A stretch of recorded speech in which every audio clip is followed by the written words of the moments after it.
Terima kasih Anda masih bersama kami dalam Berita Padang. Berikut 3 berita utama hari ini.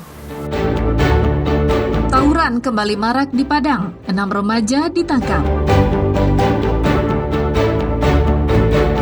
Pencuri sepeda motor yang telah beraksi di 8 lokasi berbeda ditangkap polisi.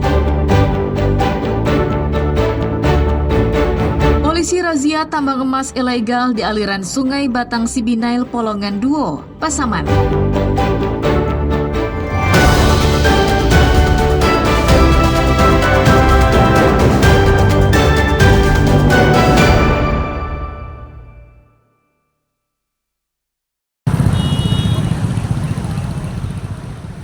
Polisi dari Satreskrim Polresta Padang mengejar kelompok remaja yang melakukan tawuran di kawasan Jalan Baru, objek wisata pantai air manis yang melarikan diri ke kawasan Cendana. 6 remaja yang diduga terlibat tawuran ditangkap polisi pada Selasa sore. Meski tidak menemukan senjata tajam dari 6 remaja yang ditangkap itu, ke-6 remaja dan 2 unit sepeda motor yang mereka kendarai dibawa polisi ke Mapolresta Padang untuk didata dan diperiksa lebih lanjut. Penangkapan ini dilakukan polisi usai menerima laporan masyarakat yang resah dengan maraknya aksi tawuran di Padang. Saat remaja berkumpul dan ada gelagat hendak tawuran, warga sekitar langsung melaporkannya ke polisi. Kita amankan lebih kurang 6 orang. Indikasi adanya laporan dari masyarakat bahwa adanya tawuran di Simpang Cendana, Kecamatan Padang Selatan. Setelah kita interogasi untuk rombongan tawuran di daerah jembatan atau Jalan Baru, Pantai Air Manis, setelah kejar-kejaran kita dapati di Simpang Cendana Mata Air. Polisi akan terus melakukan patroli serta pengawasan ke sejumlah tempat yang dinilai rawan terjadinya aksi kenakalan remaja, seperti balap liar dan tawuran.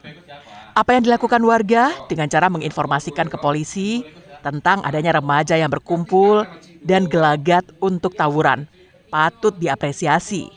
Cara ini merupakan salah satu cara yang jitu untuk menurunkan angka kenakalan remaja.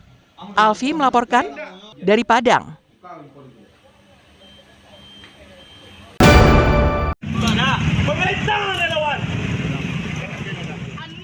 Seorang pelaku pencurian sepeda motor ditangkap polisi dari Satreskrim Polresta Padang di kawasan Pondok, Kecamatan Padang Barat pada Selasa malam.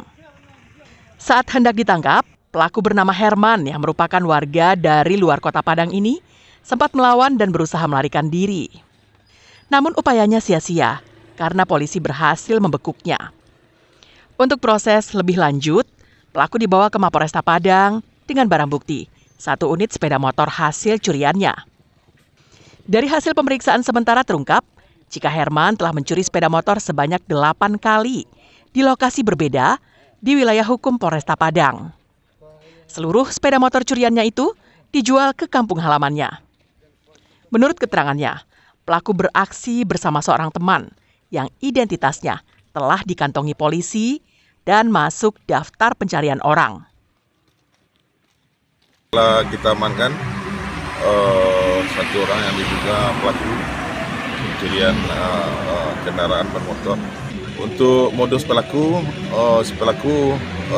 kita kenal dengan korban, dan itu pun pernah ditawari untuk tidur atau menginap di tempat korban. Pas pengetahuan korban sedang tidur, pelaku mengambil sepeda motor yang ada di rumah korban. Akibat perbuatannya, pelaku dijerat dengan pasal 363 KUHP tentang pencurian dengan ancaman hukuman penjara di atas 5 tahun. Alfi melaporkan dari Padang.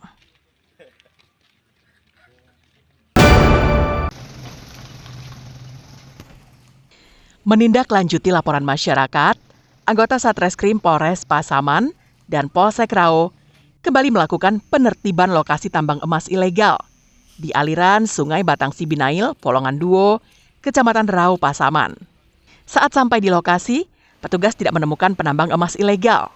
Namun bekas galian dan kotak kayu yang digunakan sebagai penyaring emas terlihat di tepi Sungai Batang Sibinail, Polongan 2. Petugas langsung membakar kotak kayu itu agar tidak digunakan penambang emas ilegal. Diduga, informasi soal razia ini telah bocor, sehingga penambang melarikan diri ke hutan. Adanya lokasi pertambangan liar, maka kita dari Polres, saya sebagai Kasat Reskrim dan Kapolsek menindaklanjuti masih dari masyarakat tersebut bahwa di wilayah Polongan 2, Kecamatan Rao, wilayah Polsek Rao, ada penambangan liar. Jadi kita telah melakukan pengecekan untuk yang keempat kalinya. Dan ternyata tidak ada satu box bekas yang digunakan penambang sebelumnya, mungkin kita lakukan pembakaran. Razia tambang emas ilegal kali ini merupakan yang keempat kali dilakukan Satreskrim Polres Pasaman bersama Polsek Rao. Akibat seringnya razia, para penambang emas ilegal sedang tiarap dan memilih menghindar dari lokasi penambangan. Fauzan melaporkan dari Pasaman.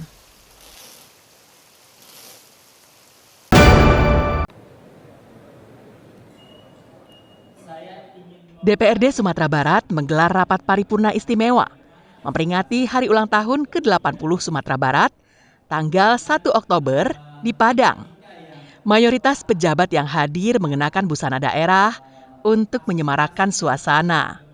Gubernur Sumatera Barat, Mahyeldi, mengatakan pencapaian terbesar tahun ini adalah Indeks Pembangunan Manusia, IPM, yang mencatat 76,43, di atas rata-rata nasional yang 75,02. Berikutnya, Mahyeldi membanggakan tingkat pengangguran terbuka menurun dari 6,88 menjadi 5,75 pada akhir tahun lalu. Terkait bahan pangan, Gubernur Mahyeldi bertekad akan melakukan diversifikasi produk pangan lokal dan akan mengembangkan pasar lokal agar ekonomi masyarakat tumbuh.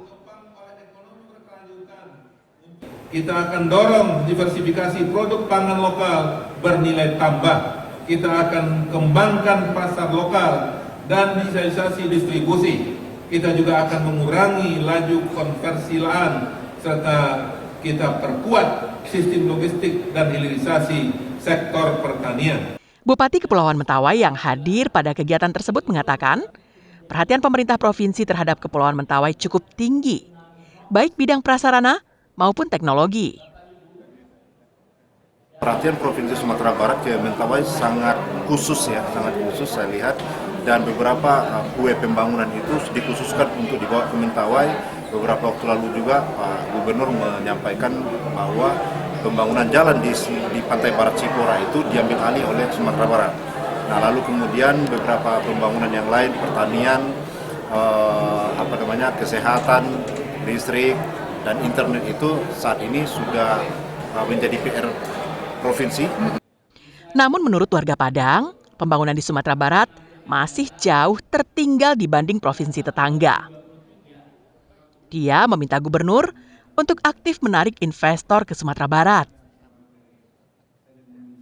Pembangunan di Sumatera Barat memang saat ini masih tertinggal dibandingkan daerah tetangga, dan tentu semuanya diharapkan dari pemerintah yang mendesain, merencanakan, mengajak investor dan mempersiapkan prasarana dan kebijakan-kebijakan yang mumpuni sehingga menjadi daya tarik untuk investor di luar.